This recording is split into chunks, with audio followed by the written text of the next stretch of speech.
नमस्कार दोस्तों, मैं सुदीप तिवारी तिवारी इंस्टीट्यूट में आपका स्वागत है। दोस्तों, आज हम फिर से आर्यस अग्रवाल बुक के अंतर्गत रेशियो का पार्ट 9 लेकर आए हैं। तो बढ़ते हैं आज के पहले क्वेश्चन की ओर। जैसा कि यहाँ पर दिया गया है क्वेश्चन नंबर 48, 7 और 13 के प्रत्येक पद में कौन सी छोटी संख्या जोड़ी जाए कि अनुपात 2:3 हो जाए। इस प्रकार के क्वेश्चन को सॉल्व करने की हम आपको एक रामबा टिक देने वाले हैं। इस टिक के द्वारा आप अपने इस प्रकार के क्वेश्चन के आंसर को मात्र 2 सेकंड में निकाल सकते हैं। तो इसके लिए हम आपको बताने वाले हैं क्रॉस मेथड। क्रॉस मेथड क्या होती है इसको आपको हम यहाँ पर बताने वाले हैं।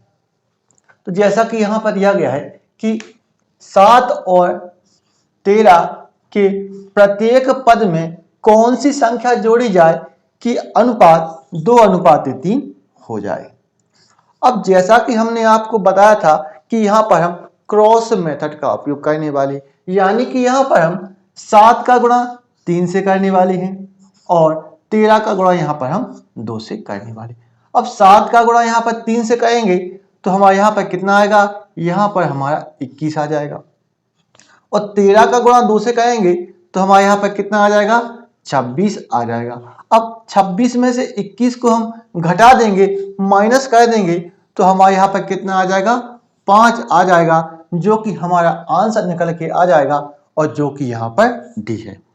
एक बार फिर से देख लें, अभी हमने आपको जो बताया है, हमने क्या किया, इनका आपस में क्रॉस मल्टीप्लाई कर दिया। 7 का गुणा 3 से किया तो 21 आ गया और 13 का गुणा 2 से किया तो 26 आ गया और 26 में से 21 को घटा दिया तो हमारा क्या आ गया, 5 आ गया, जो कि हमारा आंसर आ गया। हमारा आंसर डी है और बिल्कुल सही है। आज के अगले क्वेश्चन की ओर, जैसा कि यहाँ पर दिया गया है क्वेश्चन नंबर 49, 3 और 5 के प्रत्येक पद में कौन सी छोटी संख्या जोड़ी जाए कि अनुपात 3:4 यहाँ पर हो जाए। तो जैसा कि यहाँ पर दिया गया है कि 3:5 के प्रत्येक पद में कौन सी छोटी संख्या जोड़ी जाए कि अनुपात 3:4 हो जाए। तो जैसा कि हमने यहाँ पर आपको बताया था कि इसके लिए हमें क्रॉस मेथड का उपयोग करना है। यहाँ पर हमें 3 का गुणा 4 से कर देना है और 5 का गुणा यहाँ पर हमें 3 से कर देना है। अब यहाँ पर 4 का गुणा 3 से करेंगे तो हमारे यहाँ पर 12 आ जाएगा और 5 का गुणा 3 से करेंगे तो हमारे यहाँ पर 15 आ जाएगा। अब इसको हमें 15 में से 12 को घटा देना है, माइनस कर देना है, तो हमारे यहाँ पर 3 आ जाएगा, जो कि हमारा आंसर निकल के आ जाएगा। हमारा आंसर ए है और बिल्कुल सही है। तो बढ़ते हैं आज के नेक्स्ट क्वेश्चन की ओर। जैसा कि यहाँ पर दिया गया क्वेश्चन नंबर 50, 15:19 के पद में से कौन सी छोटी संख्या घट जाए कि अनुपात 3:4 यहाँ हो जाए। अब इस बार वहां पर हमें घटाना है, पहले हमें क्या करना था, जोड़ना था। उससे हमें कोई प्रॉब्लम नहीं होने वाली है, क्योंकि हमने आपको वो मेथड बताई है जो आपके जोड़ पर भी काम करेगी और घटाने पर भी काम करेगी। तो जैसा कि यहाँ पर दिया गया है कि 15:19 में से कौन सी संख्या घटाई जाए कि हमारा अनुपात 3:4 यहाँ पर हो जाए। तो हमें क्या करना है, यहाँ पर क्रॉस मल्टीप्लाई। 15 का गुणा यहाँ पर हमें 4 से कर देना है और 19 का गुणा हमें यहाँ पर 3 से कर देना है। अब यहाँ पर 4 का गुणा 15 से करेंगे तो हमारे यहाँ पर 60 आ जाएगा और 19 का गुणा 3 से करेंगे तो हमारे यहाँ पर 57 आ जाएगा।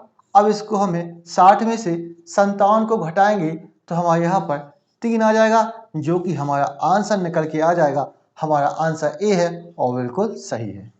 तो बढ़ते हैं आज के नेक्स्ट क्वेश्चन की ओर। जैसा कि यहाँ पर दिया गया है 21, 38, 55, 106 प्रत्येक में से क्या घटाया जाए कि नई संख्याएं समानुपाती हों। यह एक नया प्रकार का क्वेश्चन है, इसको हम आपको बहुत ही शानदार ट्रिक के द्वारा समझाने वाले हैं। जैसा कि यहाँ पर दिया गया है कि 21, 38 और 55 और फिर हमारा दिया गया है 106, इनमें से क्या घटाया जाए कि हमारी नई संख्याएं समानुपाती में हों।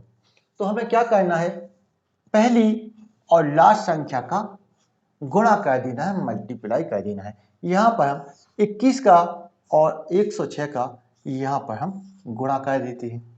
अब हमें यहाँ पर माइनस कर देना है और हमें बची संख्याएं 38 और 55 का यहाँ पर गुणा कर देना है। तो यहाँ पर हम 38 और 55 का यहाँ पर गुणा कर देते हैं, गुणा कर देते हैं। अब हमें क्या करना है, इसके बट्टे में जिन संख्याओं का हमने गुणा किया है 21 और 106, इन्हीं संख्याओं को हमें यहाँ पर जोड़ देना है। 21 प्लस यहाँ पर 106। फिर हमें क्या करना है, फिर हमें यहाँ पर माइनस कर देना है और यहाँ पर जिन संख्याओं का हमने गुणा किया है उन संख्याओं को हमें यहाँ पर जोड़ देना है। 38 और 55 को यहाँ पर हमें जोड़ देना है, प्लस कर देना है, इनको हम यहाँ पर जोड़ देते हैं। अब यहाँ पर हम 21 का गुणा 106 से करेंगे तो हमारे यहाँ पर कितना आएगा। और एक बात हमें इस बात का और ध्यान करना है कि हमें यहाँ पर मोड लगा देना है। मोड यहाँ पर हम क्यों लगा रहे हैं, क्योंकि यदि हमारा आंसर माइनस में आए तो उसको हम प्लस में कर सके। अब हम क्या करेंगे, 21 का गुणा 106 से करेंगे तो हमारे यहाँ पर आ जाएगा 22,226 आ जाएगा। इसी प्रकार हम 38 का गुणा 55 से करेंगे तो हमारे यहाँ पर कितना आ जाएगा, हमारे यहाँ पर 2090 आ जाएगा। अब हमें 106 में 21 को जोड़ेंगे तो हमारे यहाँ पर 127 आ जाना है और इसी प्रकार यहाँ पर हम 38 में 55 को जोड़ेंगे तो हमारे यहाँ पर 93 आ जाएगा, 93 आ जाएगा। इसके हमें मोड लगा रहने दें।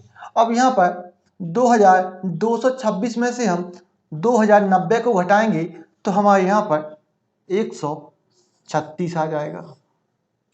मोड को हमें यहाँ पर हटा लेना है। अब यहाँ पर 127 में से हम 93 को घटाएंगे तो हमारे यहाँ पर 34 आ जाएगा, 34 आ जाएगा। अब इसको हमें यहाँ पर डिवाइड कर देना है। 34 से भाग देंगे हम 136 में तो हमारे यहाँ पर 4 आ जाएगा, जो कि हमारा बिल्कुल सही आंसर निकल के आ जाएगा। हमारा आंसर बी है और बिल्कुल सही। तो बढ़ते हैं आज के नेक्स्ट क्वेश्चन की ओर। जैसा कि यहाँ पर दिया गया है, यह भी क्वेश्चन बिल्कुल सेम है। यहाँ पर दिया गया है 5, 13, 22 और 47 के प्रत्येक में क्या जोड़ा जाए कि नई संख्याएं समानुपाती हों। तो इसके भी हम बिल्कुल वैसा ही करेंगे जैसा कि यहाँ पर दिया गया है कि 5, 13 और 22 और 47 में हम क्या जोड़ें कि नई संख्याएं समानुपाती हों। तो जैसा कि हमने आपको बताया था कि पहली और लास्ट का गुणा करेंगे। अब 5 का गुणा यहाँ पर हम 47 से करेंगे तो हमारे यहाँ पर कितना आएगा, हमारे यहाँ पर 235 आ जाएगा। फिर हमें यहाँ पर माइनस करना है। फिर 13 का गुणा हम 22 से करेंगे तो 13 दूनी 26, 26 और 2 हमारे यहाँ पर आ जाएगा 286 आ जाएगा। और हमने आपको क्या बताया था कि जिनका हमने गुणा किया है, यहाँ पर हमने 5 और 47 का गुणा किया है तो 5 में से हम 47 को जोड़ेंगे तो हमारे यहाँ पर कितना आएगा, 52 आएगा, 52 आएगा।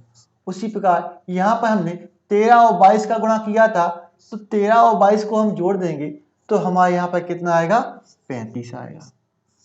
और फिर हमें मोड लगा देना है। हमने आपको बताया था कि मोड हम इसलिए लगाते हैं ताकि हमारा आंसर माइनस में आए तो उसको हम प्लस में कर सकें। अभी हमने क्या किया, एक बार फिर से समझ लें। 5 का गुणा 47 से किया तो 235 आ गया और 13 का गुणा 22 से किया तो 286 आ गया। अब हमने 5 और 47 का गुणा किया था, उन्हीं संख्याओं को हमने जोड़ दिया तो 47 में 5 को जोड़ा तो हमारे यहाँ पर नीचे 52 आ गया। इसी प्रकार हमने 13 और 22 को जोड़ दिया तो हमारे यहाँ पर 35 आ गया। अब इसको हम सॉल्व कर लेते हैं। 235 में से हम 286 में से 235 को यहाँ पर हम माइनस करेंगे तो हमारे यहाँ पर 51 आएगा, जो कि माइनस का, क्योंकि ये माइनस संख्या बड़ी है। और 52 में से हम 35 को घटाएंगे तो हमारे यहाँ पर कितना आएगा, हमारे यहाँ पर आ जाएगा 17 आ जाएगा। अब इसको हम 17 से इसको कैंसिल करेंगे तो 3 आएगा, तो हमारे यहाँ पर क्या आएगा -3 आएगा। अब मोड हटाएंगे तो हमारे यहाँ क्या हो जाएगा प्लस का 3, जो कि हमारा आंसर निकल के आ गया है। हमारा आंसर सी है और बिल्कुल सही है, जो कि 3 है। आपको यदि यह वीडियो पसंद आया है तो इस वीडियो को लाइक करें, शेयर करें और हमारे चैनल को सब्सक्राइब करना ना भूलें। तो मिलते हैं नेक्स्ट वीडियो में। Thank you for watching.